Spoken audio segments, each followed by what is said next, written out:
नमस्कार। India debate में आप सबका स्वागत है। मैं हूं आशुतोष पाठक।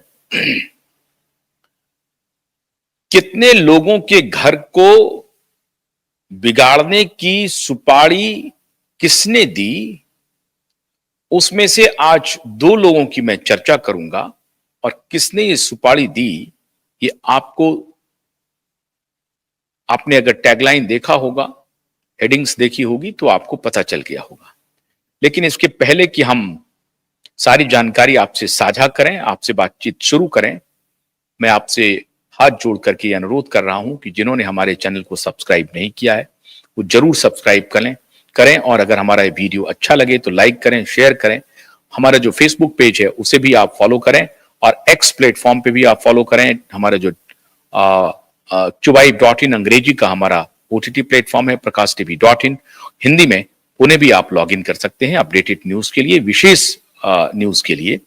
और रंबल पे भी आप हमें फॉलो कर सकते हैं और हमारी सदस्यता भी ले सकते हैं यूट्यूब पे, मेंबरशिप फॉलो करके, मेंबर बन करके। ये हमारे लिए एक सहयोग होगा और इससे हमारी हौसला अफजाई होती है। अब चर्चा की शुरुआत करते हैं मित्रों। सलमान खान के जितने भी किस्से मैं अपने रिसर्च में ला रहा हूं, एक के बाद एक खुलासे हो रहे हैं। और ये सारी बात मैं क्यों करना मैंने प्रारंभ किया है, कल मैंने आपको विवेक ओबराय के बारे में बताई थी और आज मैं आपको दो ऐसे मशहूर गायकों की कहानी बताने जा रहा हूं जिसको इस शख्स ने अपने तरीके से बर्बाद करने की सुपारी दे दिया था और जहां तहां जब भी मौका मिला उनके करियर को तबाह कर ही दिया एक प्रकार से। लेकिन प्रभु की माया अलग है।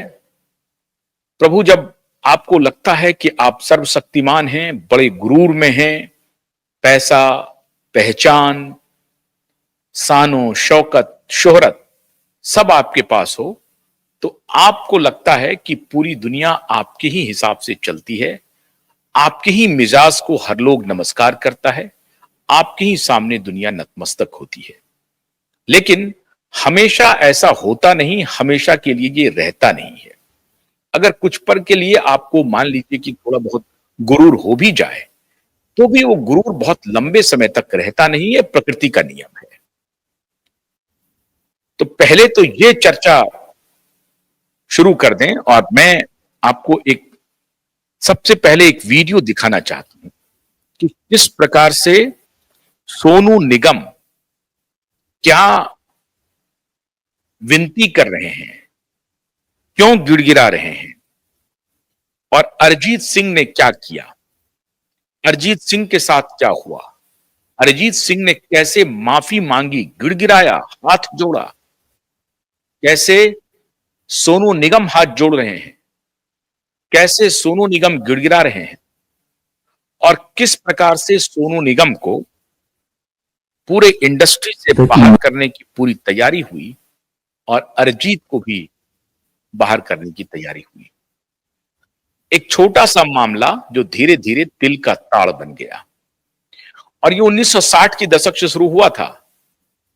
एक समय में मोहम्मद रफी और लता मंगेशकर का तकरार इसी मुद्दे पर हुआ था। जब लता मंगेशकर ने मांग की थी कि गाने की रॉयल्टी गायकों को मिलनी चाहिए और अधिकतर गायकों ने लता मंगेशकर का साथ दिया। मोहम्मद रफी साहब एक अकेले गायक थे जो कहते थे कि हमें गाना मिल गया, पैसा दे दिए, अल्लाह की मेहरबानी है। और वो बड़े सदाशयी व्यक्ति थे, बहुत शालीन। फिल्म इंडस्ट्री में उनसे अधिक शालीन कोई आज तक तो नहीं हुआ है। रफी साहब के बारे में यही लोग कहते हैं। और जो तकरार भी होती थी तो रफी साहब की बड़ी इज्जत करती थी लता मंगेशकर। लता मंगेशकर और रफी साहब के बीच में इसी रॉयल्टी को लेकर के विवाद हुआ। तलत महमूद साहब, मन्ना डे साहब, मुकेश कुमार, किशोर कुमार, लता मंगेशकर, आशा भोसले और जो बाकी और गायिकाएं थीं या गायक थे, वो सब एक तरफ थे और रफी साहब एक तरफ थे। तो रफी साहब और लता मंगेशकर के बीच में थोड़ा तकरार हुआ और ये तकरार 3-4 वर्षों तक चला और उसका नतीजा ये हुआ कि रफी और लता के डुएट से श्रोता महरूम रह गए। उनको रफी और लता की आवाज 4 वर्ष तक सुनने को नहीं मिली। बाद में एक संगीतकार के हस्तक्षेप के बाद दोनों के बीच में मित्रता हुई और फिर दोनों एक साथ गाना गाना शुरू किए। लेकिन उस वक्त इस प्रकार की लॉबिंग नहीं थी, एक दूसरे के प्रति सम्मान था, इज्जत थी और दोनों एक दूसरे के हुनर को, उनके उनकी कला को अंदर से रेस्पेक्ट करते थे। लता और रफी दोनों बातचीत बंद हो गई 3-4 वर्षों तक, लेकिन कभी न तो रफी ने यह कहा कि लता उम्दा नहीं गाती हैं और कभी लता ने नहीं कहा कि रफी साहब उम्दा नहीं गाते। तो ये थी दोनों की शख्सियत। दोनों एक दूसरे को इज्जत करते थे।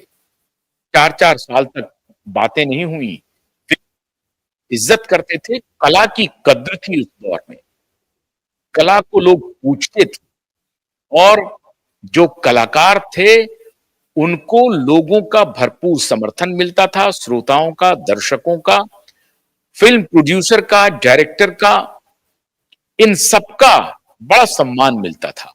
और जो जो म्यूजिक कंपनियां थी, जो म्यूजिक को रिकॉर्ड करती थी, उसको मार्केट करती थी, वो भी इज्जत करते थे। तो रॉयल्टी के मुद्दे पर विवाद हुआ, लेकिन दोनों फिर बाद में दोस्त रहे और जब बातचीत बंद थी तब भी उनके बीच में दोस्ती रही। बस एक एक मुद्दे पर बस दोनों में तकरार रहा। इसका जिक्र मैंने क्यों किया? इसका जिक्र मैंने इसलिए किया कि अब वो दौर उस बॉलीवुड में नहीं है। अब उस बॉलीवुड में अंडरवर्ल्ड का बोलबाला है और कुछ फूहड़ कलाकारों ने, बेहतरीन कलाकारों को, मैं तो ये नहीं कहूंगा कि सोनू निगम साहब रफी साहब के बराबर हैं या अरिजीत सिंह रफी साहब के बराबर हैं, लेकिन ये दोनों कलाकार भी अपनी अपनी विधा में, अपनी श्रेणी में एक उच्च कलाकार हैं और दोनों दोनों ने बड़ी मेहनत से अपना मुकाम हासिल किया है बॉलीवुड में और संगीत की दुनिया में। लेकिन इन दोनों के साथ एक शख्स ने और उसके बाद एक दो कंपनियों ने ऐसी दुश्मनी निकाली कि दोनों के करियर को लंबे समय तक तबाह किया। सोनू निगम उसी एक मुद्दे की वजह से तकरार में आए। सोनू निगम ने वही डिमांड किया जो आज से 60 वर्ष पहले, 50 वर्ष पहले लता मंगेशकर ने किया था।